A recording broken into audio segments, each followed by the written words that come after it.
Hi there, I'm Coach Craig Kenneth, and today I'm going to talk to you about how we are attracted to the familiar. Most people are completely unaware of who they're attracted to and why. And one of the biggest keys to having successful and healthy relationships is learning about what you're attracted to and being aware of it. So I've got some pointers here and some information that I want to share with you guys about this, and it's going to really help your relationships a lot. This is a big key to understanding healthy relationships. So, what people don't understand is that we are attracted to the familiar. We're attracted to people that feel familiar to us, right? Our caretakers, mostly mommy.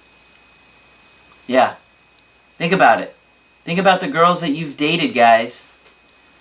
I'm sure that in a lot of the situations, it's somebody that's very similar to your caregivers. We're going to say in this case, your mom. And also very similar things to your dad, too. It's the good and the bad that we're familiar to.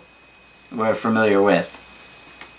For example, I'll give you a little personal example from my own life. I tend to date brunettes.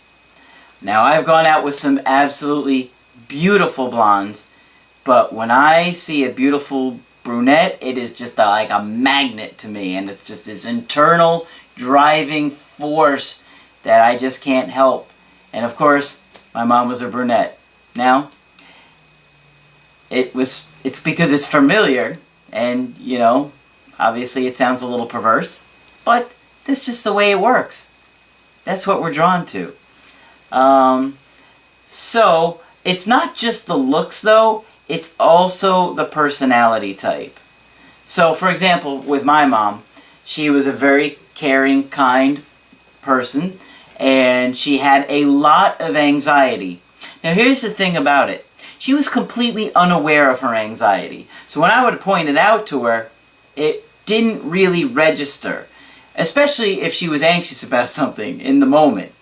So if she was calm, she might be a little bit more able to hear me and to think about what I'm saying. But when she was anxious and stressed out, it was just like very difficult for her to handle anything but that anxiety in the moment.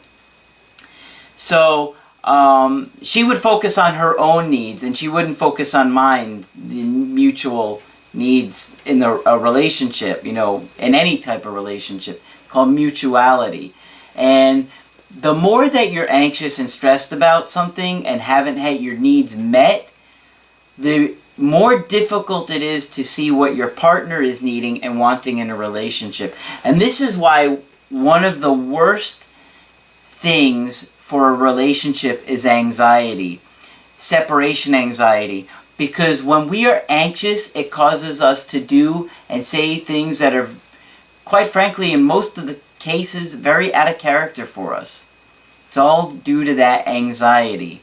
So the less anxiety you have, and the more you're able to manage your anxiety, the better you're going to be able to look at your partner's needs and give them what they want, and give them space, give them freedom, and, you know, have a healthier relationship.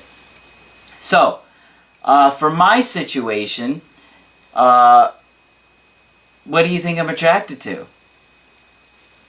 Brunettes that have a lot of anxiety, that don't know that they have anxiety, and that don't listen to me because of their anxiety. Now that's what I'm drawn to like a magnet.